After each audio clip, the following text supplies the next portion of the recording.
Assalamualaikum teman-teman, seperti biasa sebelum mulai Mimin mendoakan semoga teman-teman semua selalu dalam keadaan sehat walafiat.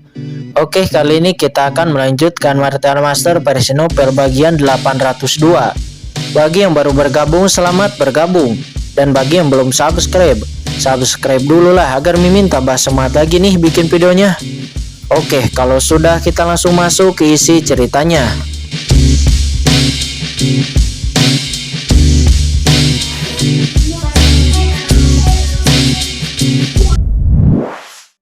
Orang suci yang kuat yang telah memasuki harta karun yang hancur ini.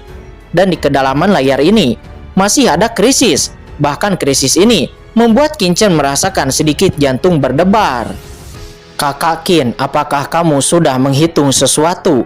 Wei Shiqing dan Zhao Wusheng berkata dengan rasa ingin tahu. Di tanah harta karun yang hancur ini, saya khawatir itu sangat berbahaya. Ketika saya menghitung barusan, saya merasa ada aura iblis tingkat penguasa. Dan di kedalaman ada juga beberapa keberadaan menakutkan lainnya yang tersegel. Kita sekarang telah memasuki bagian terdalam dari tanah harta karun yang hancur ini, kata Qin. Dia berkata dengan suara yang dalam. Apa? Napas iblis tingkat penguasa? Semua orang mendengarnya terkejut. Mata Zhao Wusheng berkilat lalu berkata, kalau begitu kamu tidak salah. Informasi yang saya dapatkan di awal adalah bahwa ada banyak pena suci kuno dan harta karun di kedalaman tanah harta karun yang hancur ini. Dan setidaknya ada pena suci tingkat atas dari ranah surgawi. Dan jika kita ingin menerobos, kita harus memurnikan pena suci kuno dari tingkat atas suci surgawi dan monster-monster dari tingkat penguasa ini. Jika kita benar-benar dapat menyempurnakan salah satunya, ini adalah petualangan yang hebat. Mencapai langit dalam satu langkah, menembus kemacetan. Tidak hanya dapat menembus ranah penguasa, tetapi juga mengkonsolidasikan basis kultivasi dan menjelajahi alam yang lebih tinggi. Tidak buruk, Qin mengangguk. Memperbaiki monster yang kuat memang cara yang baik untuk menerobos. Tetapi itu mudah dikatakan namun sangat sulit jika dilakukan. Selanjutnya Qin memimpin kerumunan dan terbang dengan cepat. Di tanah harta karun ini, di ruang reruntuhan, roh jahat berubah menjadi kabut tebal. Membuat orang tidak dapat melihat hal-hal terlalu jauh dan ada bahaya di mana-mana. Namun kekuatan jiwa Qin kuat. Dia bisa melihat dengan jelas di langit yang jauh di atas tanah yang tandus. Ada sungai panjang roh jahat dan ada juga beberapa gua dan tanah padat. Banyak di antaranya telah melahirkan binatang iblis yang buas. Namun, di mana ada binatang iblis yang kuat, di situ pasti ada pena suci kuno. Ini adalah teorinya. Karena binatang iblis ini harus menyerap kekuatan pena suci jika ingin bertahan hidup. Jika tidak, mereka tidak akan dapat membentuk ras yang kuat. Hanya saja kebanyakan pena suci kuno ini adalah pena suci yang tak terbatas. Seperti pena suci yaksa sebelumnya. Itu mengandung aura jahat yang tidak bisa diserap oleh sembarang orang. Oleh karena itu kelompok Qin mengabaikannya dan kelompok itu terus-menerus menyapu ke kedalaman. Namun sesaat kemudian sekelompok monster kuat muncul lagi. Kelompok monster ini saat aneh ternyata adalah wanita cantik, cekikikan dan tertawa. Dia kehilangan tubuhnya yang panas dan membuat tawa yang menawan. Monster cantik ini memiliki aura yang menakutkan. Mereka terbang, langsung merobek ruang, turun dan terkekeh. Semua orang merasa bahwa mereka berada di kota yang lembut dan mereka merasa ingin tidur di dalamnya. Hati-hati, ini Banse pesona. Ekspresi Wei Shiqing dan Zhao Wusheng keduanya seketika berubah. Ada monster seperti itu di sini. Bagaimana mungkin? Ini adalah pesona Banse. Banse yang menawan. Qin juga terkejut. Di dalam buku asalnya, dia mencatat banyak materi di aula harta karun, termasuk beberapa catatan kuno. Banse yang mempesona dikabarkan merupakan ras monster yang diwarisi dari Meiju kuno. Meiju adalah ras peringkat menengah di antara 10.000 ras kuno. Ini sangat kuat. Tetapi kemudian, karena hal-hal tertentu, pertempuran besar terjadi dan hampir punah. Tetapi Banse mempesona yang mereka kembangkan masih dipertahankan. Sosok Banse yang terlihat seperti manusia sebenarnya adalah sejenis binatang buas purba. Bukan ras manusia atau Meiju, melainkan sejenis monster. Setiap mantra Banse penuh pesona dan sangat kejam. Mereka dapat menyerap jiwa berbagai ras. mereka tidak hanya dapat memikat umat manusia, tetapi mereka juga dapat memikat iblis dan banyak ras lainnya. Mereka adalah binatang yang sangat menakutkan. Banshee pesona itu melompat ke depan dengan senyum tipis, suaranya penuh pesona, tetapi ada niat membunuh yang mengerikan di matanya. Kuku di tangannya seperti pedang tajam, meledak dengan cahaya yang menyilaukan. Kekuatan besar ini seperti master pedang melakukan seni bela diri pedang. Qin-Chen terkejut, meskipun Banshee yang mempesona ini adalah binatang buas dan iblis yang ganas. Tetapi setelah menyerap jiwa dari berbagai ras, mereka mampu menguasai seni bela diri, kekuatan supernatural, dan menampilkan kekuatan luar biasa. Saat ini banyak orang suci dari rumah Guanghan semuanya merasa pusing dan hampir muntah darah satu persatu. Kekuatan pesona Banshee pesona ini sangat menakutkan. Bahkan master seperti Wei Shiking dan Ye Wusheng hampir terpesona. Tidak dapat membunuh pesona Banshee ini, karena pesona Banshee ini sangat cepat, menguasai makna ruang yang mendalam, dan dapat menghindari serangan dari banyak master. Selain itu, di antara kelompok Banshee yang mempesona ini, jelas ada pemimpin yang sangat pintar, memimpin banyak Banshee yang mempesona, dan menyerang pasukan rumah Guanghan. Seringkali ketika Qin-Chen dan yang lainnya akan menyerang, pihak lain akan mundur. Ini adalah pasukan monster dengan kemampuan memerintah, mampu menggunakan kebijaksanaan untuk menyerang tim manusia. Bahkan jika master dari rumah Guanghan membentuk formasi besar, mereka tidak akan dapat menyergap mereka, tetapi disergap oleh satu sama lain.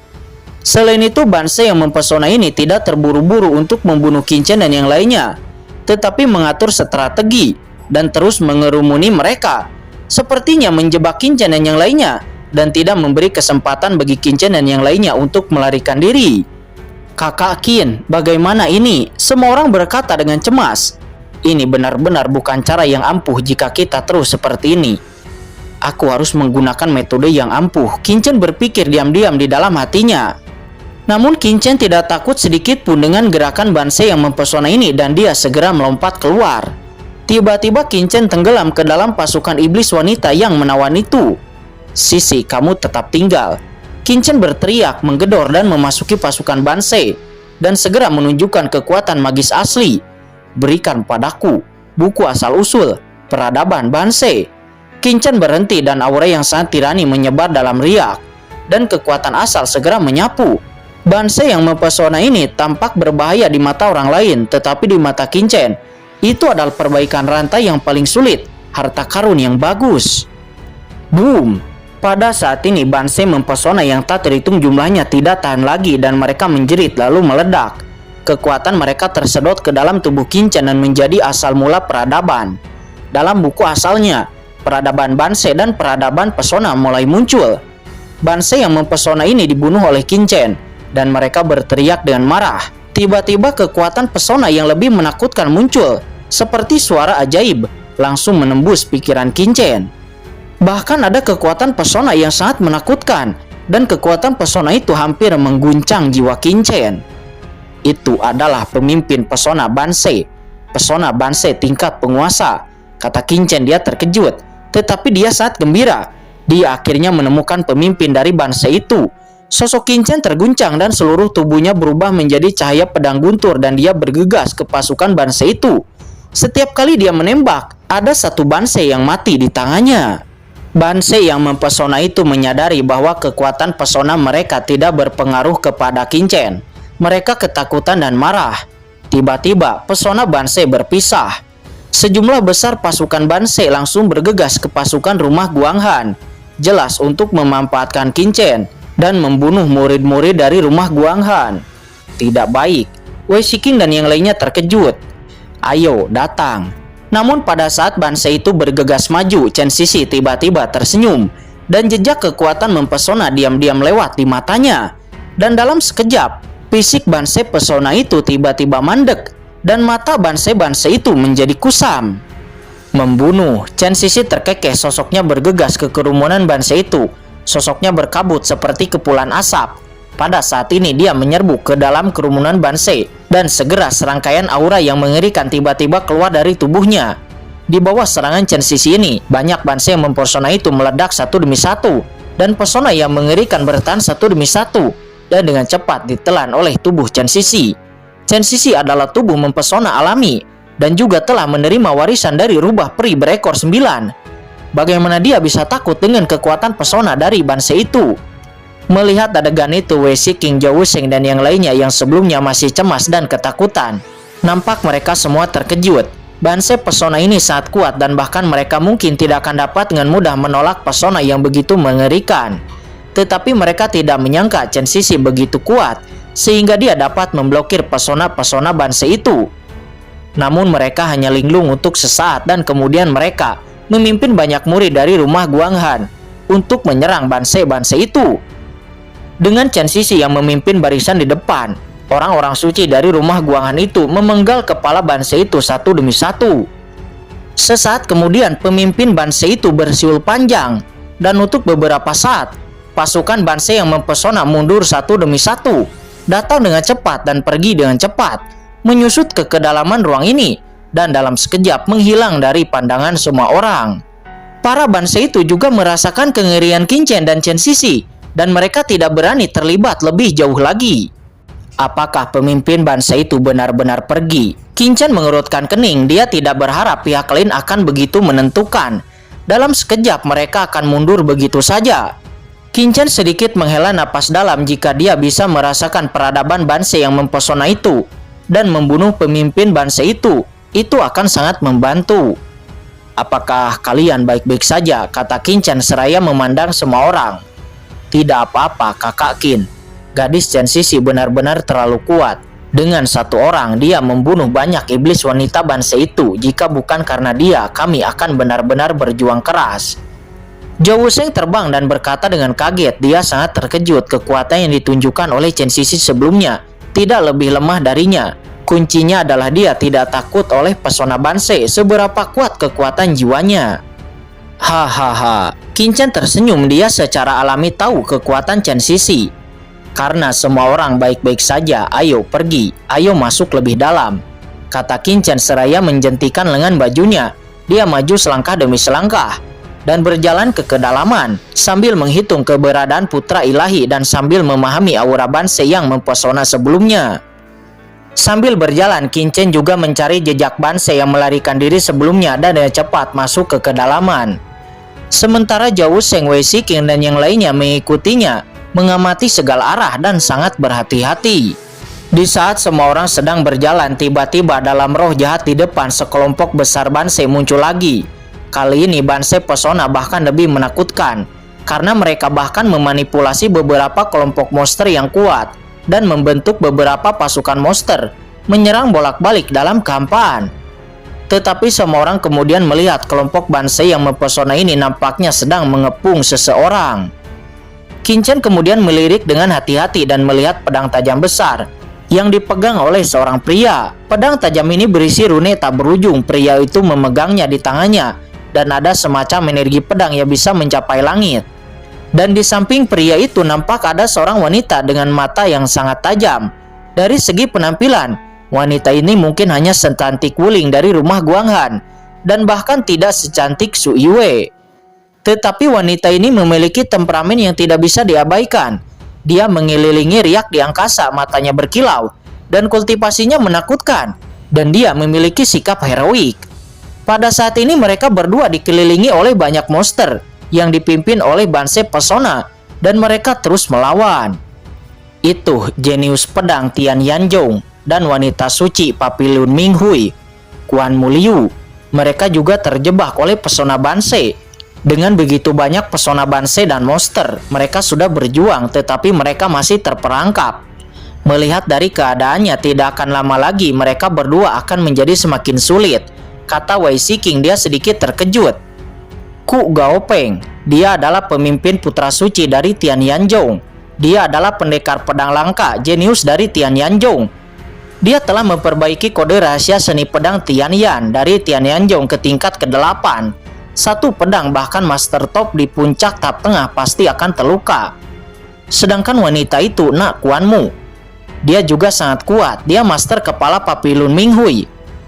Dikatakan bahwa orang ini luar biasa dalam kebijaksanaan, mahir dalam perhitungan, dan tiba-tiba terjebak dalam pasukan pesona ini. Kakak Qin, bagaimana menurutmu? Tian Yanzhong dan Papilun Minghui tidak ada hubungannya dengan rumah Guanghan kita. Apakah kita akan menyelamatkan kedua orang ini? Atau mengambil kesempatan untuk turun dan membunuh keduanya? Kata Zhao Wusheng dan yang lainnya, mereka semua memandang Qin Chen.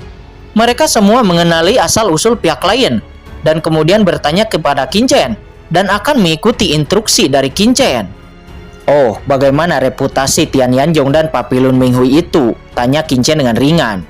Sekilas dia tahu bahwa dua orang yang terperangkap itu sangat kuat. Itu tidak lebih lemah dari putra suci darah, bakat arogan teratas seperti putra suci Renwang. Keduanya harus menjadi master teratas di level yang sama.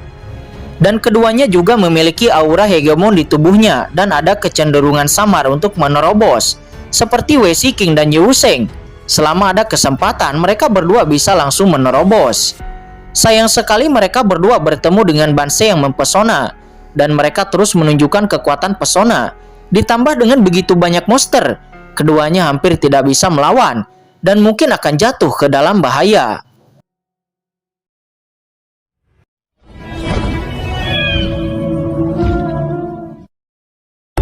Oke guys, sudah dulu ya. Jangan lupa subrek biar lanjut terus ceritanya.